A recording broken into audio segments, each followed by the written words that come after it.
Humanity has hundreds of stories regarding the creation of the universe, the history of the planet, and the birth of mankind. Some of these stories are oral traditions and are handed down to subsequent generations in the form of songs and folklore. Other civilizations managed to record these tales in writing, forming the many religions and mythologies that we know today. Giving the subject of religion and mythology no more than a cursory glance, one may be forgiven for believing that these myths of history and creation are the misguided accounts of an ignorant and superstitious people. Truly, the stories of myth are easy to dismiss. Modern man has, for the most part, accepted the assertions of psychologists regarding these ancient tales. The gatekeepers of psychology, men like Sigmund Freud and Carl Jung, have suggested that the stories told by ancient man are no more than the symbolic retellings of a conflict occurring in the psyches of the individual. They reason that the gods of ancient man are no more than different aspects of the self.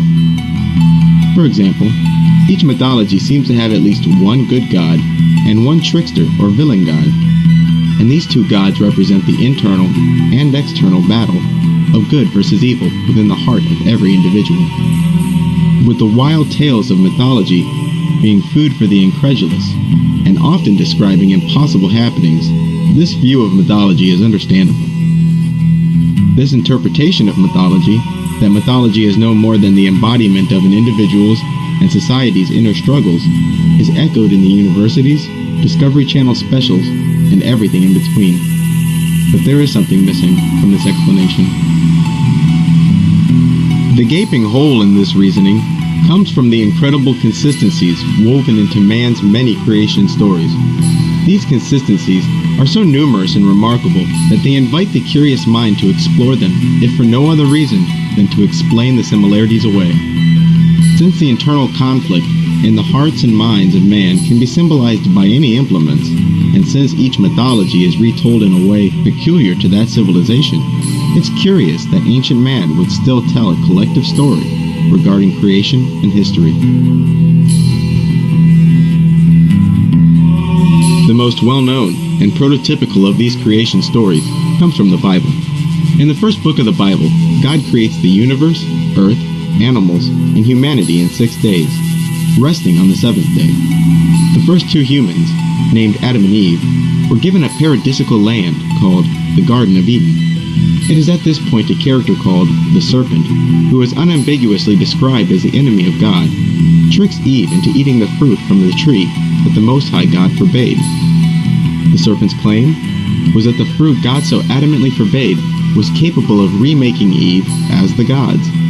After biting into the forbidden fruit, Eve's eyes were opened, and she came to know good and evil. Eve then convinces her husband, Adam, to also eat of the fruit, thereby opening his eyes as well. When God discovered what the primal couple and the serpent had done, Adam and Eve were banished from paradise. Adam and Eve leave the garden and begin having children to the east. As humankind began to multiply, the serpent, also called the sons of God, began to lust after human women, and soon began to procreate with our race. The offspring of this union, beings who were half human and half angel, would be called the Nephilim. These Nephilim, often referred to as giants, had superhuman strength and abilities, and were known as men of renown. This early civilization, which included fallen angels, Nephilim, and humans, became increasingly wicked. After our wickedness reached a boiling point, God could no longer restrain his angry hand. So he alerts a righteous man named Noah that he is soon to destroy the world in a flood, and that Noah's family should begin straight away building a large boat so that he and his family may survive the earth's coming inundation.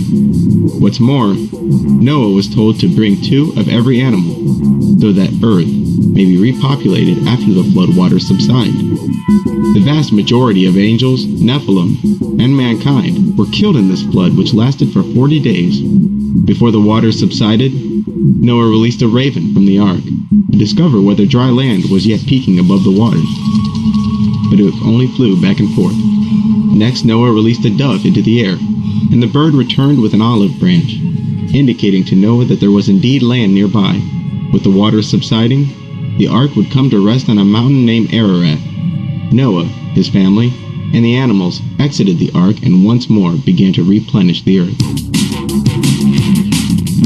After the descendants of Noah successfully repopulate the earth, they again lose God's favor. Instead of dispersing and filling every quarter of the planet, they concentrate in a land called Babylonia. The king of Babylonia, Nimrod, endeavored to build a tower that could reach heaven. This is the famous Tower of Babel. God, who is enraged by Nimrod's presumption and arrogance, takes matters into his own hands by confusing the languages of Nimrod's workforce. The Babylonian kingdom is instantly cast into disorder as its inhabitants no longer speak a single language. This act of confusing the languages accomplished God's original intent for humanity because it caused humanity to finally split up and occupy the whole earth and, most importantly, not reach heaven. Although Bible stories are the most well-known, especially in the West, they are not the first and they are not unique.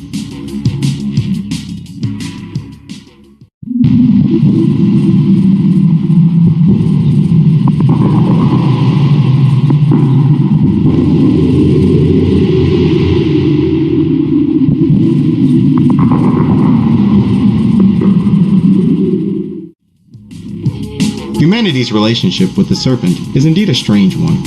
The nature of the reptile is alien to our own, so humans have a natural aversion to reptiles. Humans are characterized by both the cold-blooded way of the reptile and compassionate sympathies that violate our sense of self-preservation and seem to stem from a mystical place in the soul. And if a human were forced to choose between the death of a reptile and the death of a mammal, he or she would most probably consign that serpent to death rather than the likes of a bunny rabbit. So it's quite curious that humans have, for so many thousands of years, revered the serpent and frequently associated it with the gods. There's hardly a single point on the globe or in history whose local population did not associate the gods with serpents and dragons. In the Bible, the serpent is often spoken of as the enemy of God. And in one case, the Bible refers to Satan as that old serpent. Even though the whole of the Bible identifies the serpent with evil, even Jesus was heard saying, "Be as harmless as doves and as wise as serpents." The problem with this statement taken literally is that reptiles aren't exactly the geniuses of the animal kingdom. Warm-blooded animals are, on the average, more intelligent than reptiles. Considering the serpent to be a creature of wisdom is an interesting choice, considering that the serpent is mostly instinctual. Egypt, a civilization dating back to 2500 BC, allegedly, also has a pantheon of gods associated with the serpent. In fact, it is nearly unheard of for an Egyptian god to be depicted without a serpent. Even the pharaohs of Egypt wore a uraeus on their headpiece. The uraeus was a serpent, which symbolized the immortals. Gods of Greek mythology are likewise associated and often depicted with snakes. Meanwhile, here in the New World, the mythologies of the Mayans, Aztecs, Incas, and Native Americans is replete with serpent symbolism. Hinduism, the prevailing religion of India, is yet another religion whose gods are consistently associated with snakes. In China and the whole of the Orient, the immortal gods are connected to or described as dragons and serpents. In Islam, the serpent is associated with Satan and demons. In Voodoo, the gods are again associated with serpents. Reptile gods are seen as far east as the Pacific Islands. No matter what place or age we examine, serpents provide a central theme in that region's mythological tales. Serpents are also repeatedly associated with villains.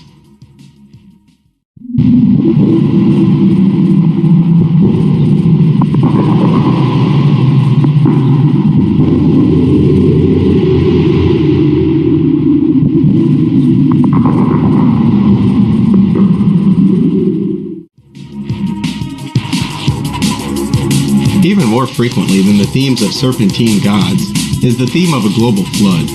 The number of stories regarding a worldwide flood is incredible, and the similarities between the various tales of inundation are even more alarming. Most people who are even remotely familiar with Atlantis will know that it was consumed by a flood.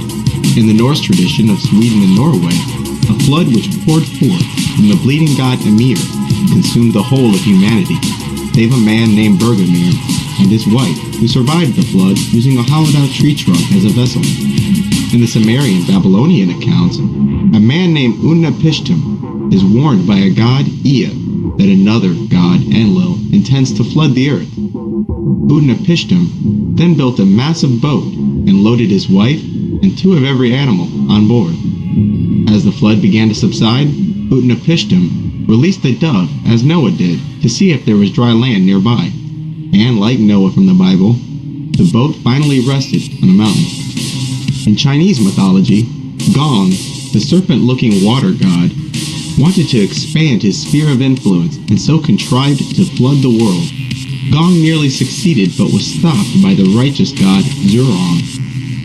In Greek mythology, Zeus is enraged by the evil mankind was partaking in, and so therefore plotted to destroy everything on earth in a great flood. But wily Prometheus warned a man named Deucalion, who builds a chest and survives the flood. In Persian mythology, the benevolent god Ahura Mazda tells a man named Yima that a terrible winter of frost and snow is upon him. Ahura Mazda commands Yima to build an underground enclosure to protect 2 of every creature and a small group of choice people. In Serbian legends, a rooster who acts as a messenger of God becomes increasingly ignored by decadent humanity. Man's greed unleashed a torrent of water from an egg that can be paralleled to a Pandora's box. Only one man, Panyas, survived this flood by hanging on to a grapevine. The people of Southeast Asia say that a flood consumed all of humanity, save a small number of men and women aboard a raft. The Mandans, a Native American tribe, tell the story of Lone Man, who, together with the Creator, fashioned the earth and humanity. Lone Man, who was very much a savior figure, entered the world of man because he saw that humanity was plagued by evil spirits. In order to enter our world, however, Lone Man needed to be born from the womb of a virgin mother. One day a virgin girl was eating corn, so Lone Man transformed himself into a kernel of corn, which the virgin girl ate and became pregnant from. The virgin's parents considered the pregnancy holy, and the child, who was in fact a Lone Man reincarnated, was perfect in all his ways. After growing into a young man, the day came for an annual trip by boat, where Lone Man insisted the boat sail despite the presently bad weather, much to the protest of the 12 men already on board. Yet the boat did sail, and during the voyage was attacked by demons. Lone Man made short work of these attacks, and when the boat was endangered by a whirlpool, Lone Man rose to his feet and reminded the whirlpool that it was he, Lone Man, that created the waters. The whirlpool promptly dissipated. One day, Lone Man arrived to an island, proclaiming that a flood was soon to destroy the earth, and that a fortress must be built at the center of the village. He promised to return one day, and after leaving the village, the flood waters did come, which protected those who believed him. It's important to note that this tale of a chosen one who travels with 12 guys predates the arrival of Europeans to North America. In the African myth from the Mande people of Mali, an evil god named Pemba fell from heaven and was barred from returning because he stole male seeds from God. Pemba spread tainted seeds, born from incest, upon the ground. Pharaoh, his righteous twin brother that dwelt in heaven and took the form of a fish, was forced to sacrifice himself for Pemba's sin. His body was cut into 60 pieces, and the pieces formed trees which spread across the earth. Trees are, according to the Mande people, symbols of resurrection. The Most High God brought Pharaoh back to life and sent him to earth in human form aboard an ark. The ark, which landed on Mount Corolla, was of course loaded with a small group of humans and 2 of every animal. The Incas of Peru tell the story of a creator god named Viracocha, who created the world that was populated by giants he carved from stone. These giants were terribly disobedient and disorderly, and Viracocha destroyed this race of giants with a massive flood. The Hindu tradition of India, like countless others, often describes gods as taking human form and incarnating on earth. The many incarnations of Vishnu upon the earth are certainly modeled after and considered to be a savior figure. The first incarnation of the benevolent god Vishnu arrived to Earth in the form of a fish and warned a man named Manu of a coming flood. The fish informed Manu to build a massive ark which, needless to say, saved Manu's life. In the Aztec mythologies of Mexico, only two humans survive a massive flood. Xochcoatl and his wife, Xochiquetzal, survived the great inundation in a boat they were told to construct prior to the flood. After the subsiding of the floodwaters, their boat came to rest on a tall mountain. And yet another Central American tradition, that of a tribe called the Mexicanaics, the god Tezcatlipoca desired to destroy all of mankind. This god, however, schemed to spare a small group of humans to repopulate the planet after the coming flood. So he spared a man named Tezpi, his wife, and their family in a large boat, which, as usual, they were told to build and subsequently load with various animals. As the flood waters began to diminish, Tezpi sent out a vulture to assess whether the boat could be disembarked. The vulture did not return, nor did some of the other birds Tezpi released. Finally, he released a hummingbird, which did return with a branch in its mouth, confirming for Tezpi the presence of dry land. Tezpi, his family, and a multitude of animals depart from the ship and repopulate the earth. In the Popol Vuh, the sacred stories of the Mayans, the great god created humans by carving them from wood, but soon humanity lost the grace of the creator because they had forgotten him. So he sent a huge flood to consume disobedient humanity. Only a single couple, dubbed the Great Father and Mother, survived this cataclysm to repopulate the earth. The Chibcha people of Colombia tell the story of a man named Bochica, who came upon them long ago. He was an old man of a different race from the Chibchas and sported a long, thick beard. He taught the locals, who lived as barbarians, how to live civilized and in peace with each other. Bochica's wife, on the other hand, wasn't so great. She caused a global flood that nearly wiped out humanity. The furious Bochica banished his wife Chia and dissipated the waters. The Canarian people of Ecuador, the Inuit people of Alaska, and the Luceno tribe of Southern California tell tales of a small remnant of humanity surviving a great flood by taking refuge on mountaintops. The Chickasaw people of America's Dakota region say that a great flood destroyed all of humanity with the exception of a small family and two of every creature. And as for the Jews and Muslims, they pretty much echo the Bible's version of events. And of course you have the aforementioned Noah, whose family survived a massive flood in a boat with two of every animal, released birds to indicate the presence of dry land, and landed upon a mountain. Did humanity have a collective bad dream? Did a deluge of biblical proportions leave an imprint so deep that none were left unscathed? How did the traditions of so many civilizations who never made contact come to contain so many corresponding details, even minor, seemingly trivial ones? Imagine it. You arrive to a crime scene and start the investigation by talking to witnesses. Although I'd hate to make the truth a popularity contest, you'd be forgiven for disregarding the testimony of two witnesses who report a story wildly different than the other observers. Fortunately for me, a popularity contest requires contest, and there is none, or none who do.